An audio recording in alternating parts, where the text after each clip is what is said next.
And many Christians, some of you are watching me right now, you are mad. You're getting angry. You're getting worked up because I am saying that I don't believe in a white Jesus with blue eyes. No, you cannot say that. You are denying Jesus. Why did you allow the white people to make a white idol and you never complained? Now I'm saying it, you are getting angry. Why are you angry? You're not angry with me. You are angry with yourself. That you have been lied to for a long time.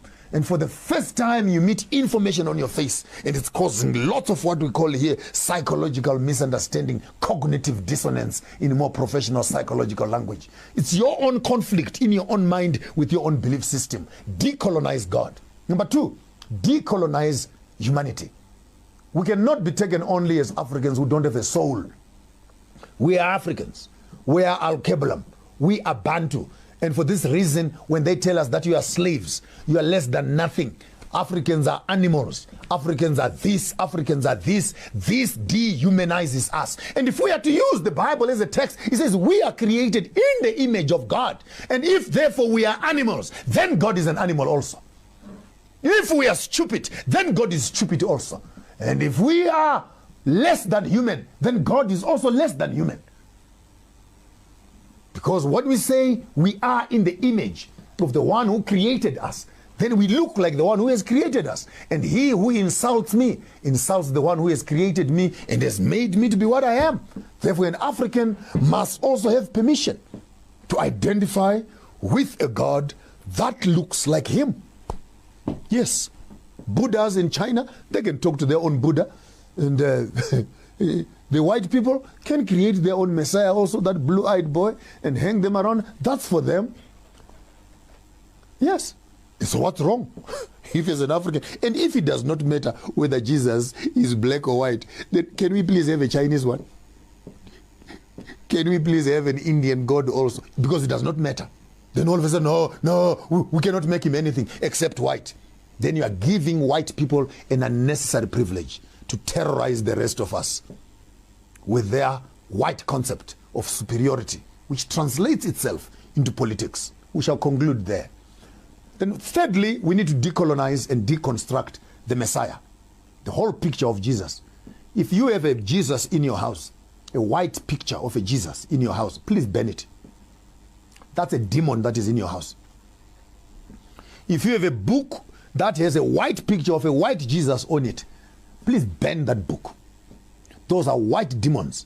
If you have a small little cross on your neck that is hanging with a white Jesus on it, that small little blue-eyed boy, burn it. That is a demon you are carrying in yourself. And we cannot as black people be calling on white demons to oppress us and invoking them, calling these white spirits to come and have superiority over us. The true God of the Bible was not a white man.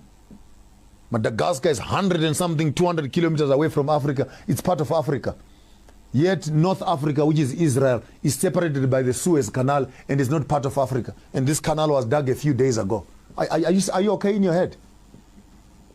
We are on the same Platonic stone, Africa and Middle East.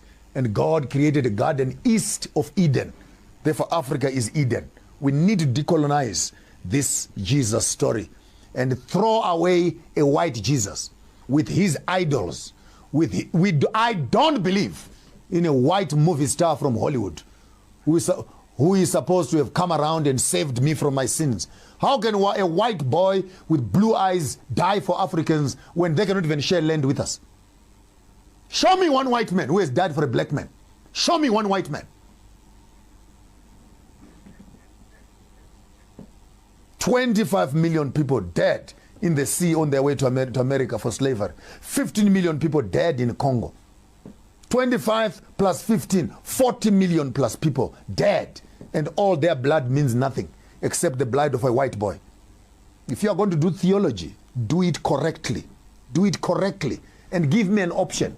If I want to believe in a white Jesus, I'll believe in a white Jesus. If I want to believe in a black Jesus, I'll believe in a black Jesus. But if you want to be true to the biblical text, then be honest as theologians. And I'm embarrassed to be sitting here as a theologian together with some of my theological friends who have gone to school to study. And when you come out of school to study, we actually continue to promote the wrong theology and push it in front of our own people. We have become the colonizers ourselves, Uncle Toms, who are sitting on the conscience of our people.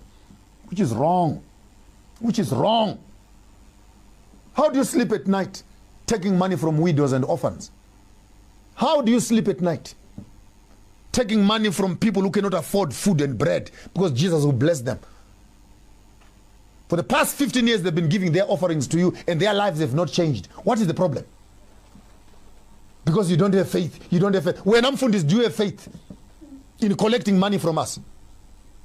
So we need to understand and deconstruct the whole picture and ideology of this white Messiah. And as long as we worship a white Messiah, my submission to you is that we are not worshiping the truth of the text. This is an academic exercise we're doing here. If you want to be true to the text, please, I bought a can of Coke. Can I drink the Coke? Can I drink the Coke? Don't tell me just drink as long as you are drinking. I said I want Coke. Therefore, remove the unnecessary iconography. And when you get more academic and you study the Kemetic religion to find that issues of the Trinity, the Mother and Son, all these things are actually way found in Kemet before even the Bible was written. And the Kemetic history is older than the Bible. Then I leave to you who are academicians. Since Jesus grew up in Egypt, when he came back to teach them after 12 years, from which school was he coming from and who had taught him? That's for you who are more advanced in your spaces of study to now to do a comparative study between the biblical text and Kemetic text and see the similarities and authenticate which one is older than the other. Then position your theology correctly. That's what life is all about. And ultimately, when you come there, you decolonize God, decolonize humanity, decolonize the Messiah, decolonize salvation. Stop selling religion. Stop selling hope to the people. Give people practical solutions. Buy farms. How do you buy a factory and then convert it into a church and people come inside and they're praying for employment? Buy the factory. Create jobs. Then from the money from the factory, you can build a church. That's common sense. We need to deconstruct, decolonize the church. And we stop being centers of embarrassment, centers of shame, centers of debauchery, centers of mischief, centers of licentiousness, centers of witchcraft, centers of perjury, and centers of corruption in the name of religion. And you don't want it to be spoken about, by the way. Ministers get very touchy. They get very touchy. They don't want it to be spoken about because you are bringing the body of Christ into disarray. There's no body of Christ that is so rotten and evil like this. We need to fix these things as Africans because Christianity has become a partner of colonialism. I'll say it again. Christianity has become a partner of colonialism. Why am I saying that? Because after colonizing us, they were drinking coffee together. They never stood to oppose colonialism.